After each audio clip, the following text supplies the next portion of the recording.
ماذا تعرف عن المعهد العالي للإعلام؟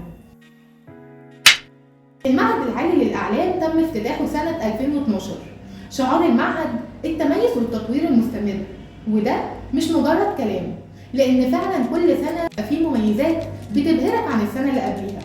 بيشتغلوا دايما في تقدم المعهد وتقدم طلابه. مدة الدراسة 4 سنين بنظام الساعات المعتمدة بمعدل 36 ساعة في السنة.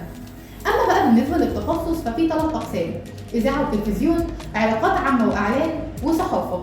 بيتم التخصص من السنة الثانية من المعهد طريق من استمارة رغبات وانترفيو.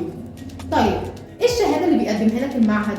هقولك إن المعهد بيقدم لك شهادة البكالوريوس في القسم التخصص بتاعك، وشهادة البكالوريوس دي بتكون معادلة من المجلس الأعلى للجامعات، وده لأن المعهد تابع لوزارة التعليم العالي. طيب إيه بقى شروط القبول بالمعهد؟ المعهد بيقبل الطلاب الحاصلين على شهادة الثانوية العامة بشعبتيها العلمية والأدبية وما يعادلها وكمان الحاصلين على شهادة الثانوية الأزهرية، وبتقبل الطلاب المحولين من كليات وجامعات ومعاهد مماثلة سواء مناظرة أو غير مناظرة، بس بشروط بتحددها الإدارة. طبعا دلوقتي هتسألوا عن التنسيق. أقول لكم إن التنسيق بتاع السنة اللي فاتت للشعب الأدبية قبل من 57.8، أما للشعب العلمية فقبل من 51.7. بعد ما اتكلمنا بقى عن الحاجات الأساسية في المعهد، هنتكلم شوية عن المميزات.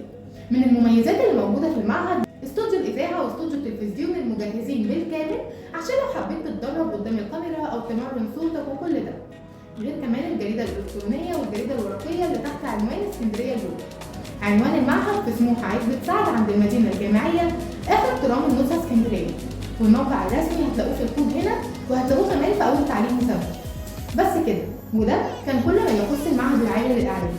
اللي عنده أي سؤال حابب يستفسر عنه يكتب لي في التعليقات وهرد عليكم في أسرع وقت. أتمنى تكونوا استفدتوا من المعلومات دي. ما تنسوش تعملوا شير ولايك وسبسكرايب عشان يوصل لكم كل جديد.